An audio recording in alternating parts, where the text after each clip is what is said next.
Bismillah, Assalamualaikum warahmatullahi wabarakatuh.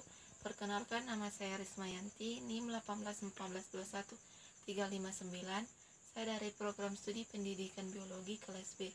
Di sini saya akan menjelaskan proses pembelahan prokariotik dengan proses pembelahan eukariotik.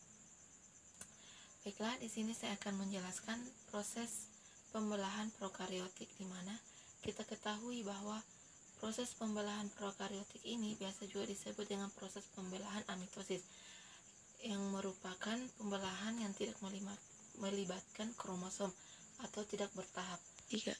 Selanjutnya, tahapan dari proses pembelahan prokariotik atau biasa disebut dengan proses pembelahan amitosis.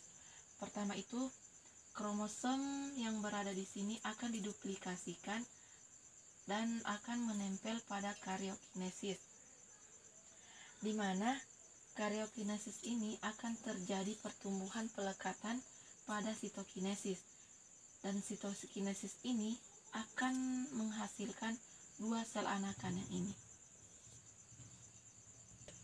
Ya, selanjutnya saya akan menjelaskan proses pembelahan pada eukariotik, di mana kita ketahui bahwa proses eukariotik itu terdapat ada dua macam. Pertama itu mitosis dengan meiosis, di mana kita ketahui bahwa mitosis itu merupakan pembelahan yang menghasilkan sel anakan yang mempunyai jumlah kromosomnya sama dengan induknya.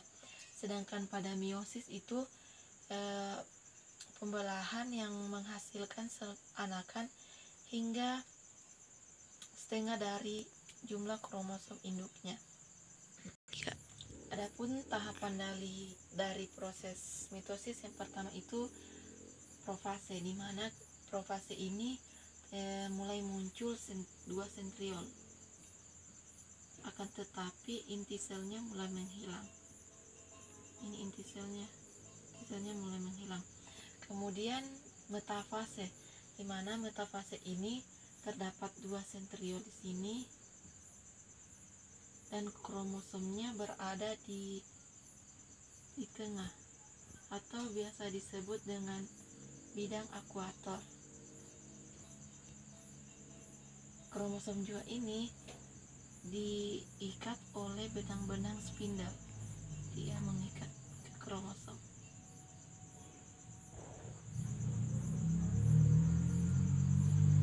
Kemudian selanjutnya itu anafase. Anafase ini kromosomnya berlawanan.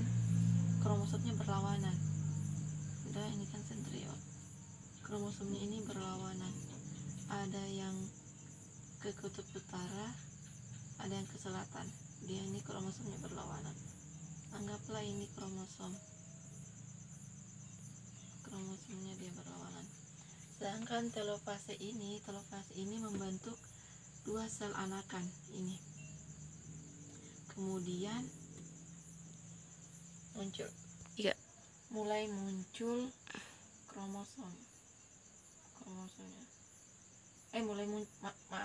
mulai muncul inti selnya. Kemudian kromosomnya ini terpisah menjadi dua, sehingga disebut dengan dua sel anakan. Selanjutnya yaitu proses pembelahan pada meiosis, di mana proses pembelahan meiosis ini terbagi atas 4 tahapan, yaitu profase, metafase, anafase, dan telofase. Baiklah, pertama itu profase, di mana profase ini kromosomnya mengganda. Dia mengganda, menempel dua,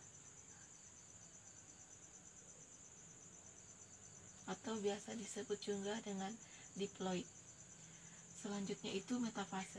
Pertama itu berada di tengah-tengah atau biasa disebut dengan bidang ekuator yang sejajar.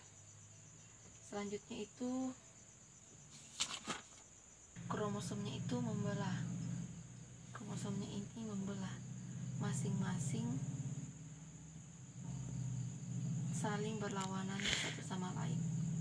Selanjutnya itu telofase. Telofase ini dia menghasilkan dua sel anakan ini, dan terdapat kromosom tiap masing-masing satu sel anakan ini, sehingga disebut dengan dua sel anakan.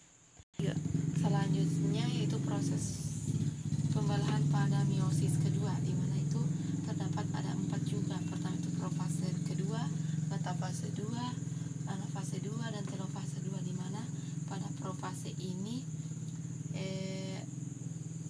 terpisah dua sel anakan, dia terpisah.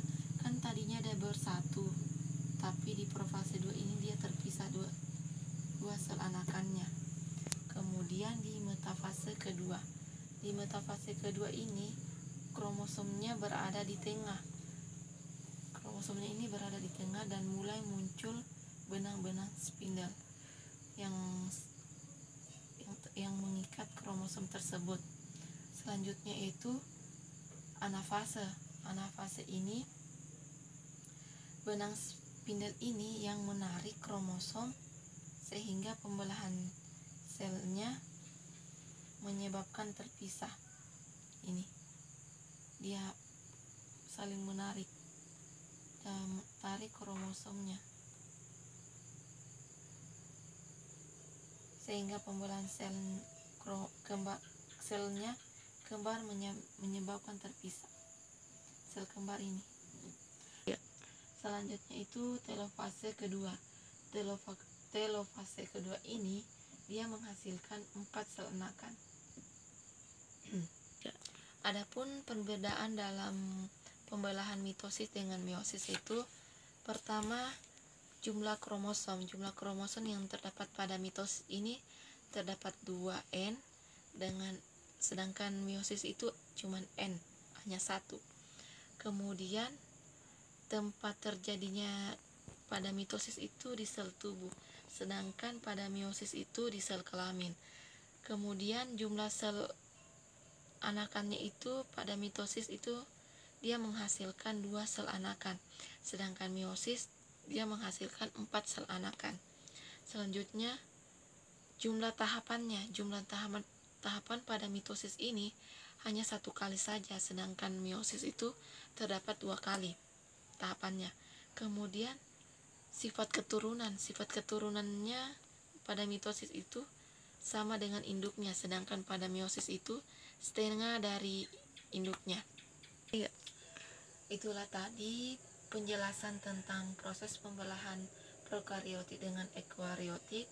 Apabila ada kekurangan mohon dimaafkan. Wabillahi taufiq wal hidayah. Wassalamualaikum warahmatullahi wabarakatuh.